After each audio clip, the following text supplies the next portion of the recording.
Hi friends, good morning. ఈరోజు రాత్రి మిగిలిపోయిన అన్నంతో సింపుల్గా పులిహోర చేసుకుందామా? రండి చేసేద్దాం.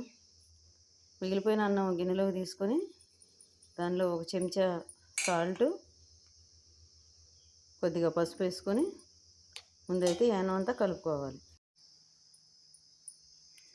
స్టవ్ వెలిగించి కళాయి పెట్టుకొని ఆయిల్ అయితే వేసేసుకుందాం. ఆయిల్ అయితే హీట్ ఎక్కిందండి. ఇందులో పల్లీలు, తాలింపు గింజలు, 2 ఎండుమిర్చి, 2 పచ్చిమిర్చి, కొద్దిగా కరివేపాకు.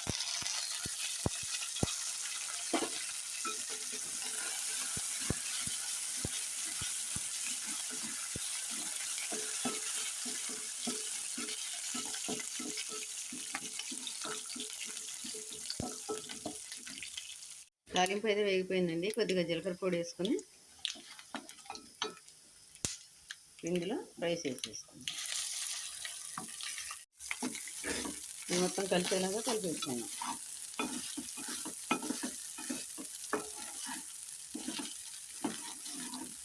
రెండు నిమిషాలు కలుపుకున్న తర్వాత స్టవ్ బంద్ చేసి ఇందులో చక్క నిమ్మరసం పిండుకుంటే కమ్మని పులిహోర రెడీ అయిపోద్దండి. మనకు మిగిలిపోయిన అన్నం వేస్ట్ చేయకుండా రాత్రి మిగిలిపోయిన అన్నంతో సింపుల్గా నిమ్మకాయ పులిహోర అయితే రెడీ. దీనిలో నిమ్మరసం అయితే పిండి వేసుకుందామండి.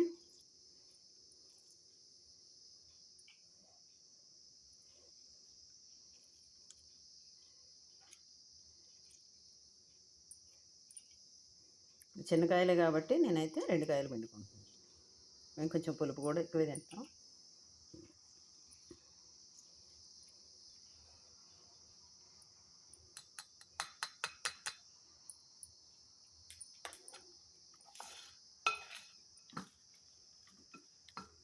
ఓకే ఫ్రెండ్స్, మనకు మిగిలిపోయిన అన్నంతో నిమ్మకాయ పులిహోర అయితే రెడీ అయిపోయిందండి.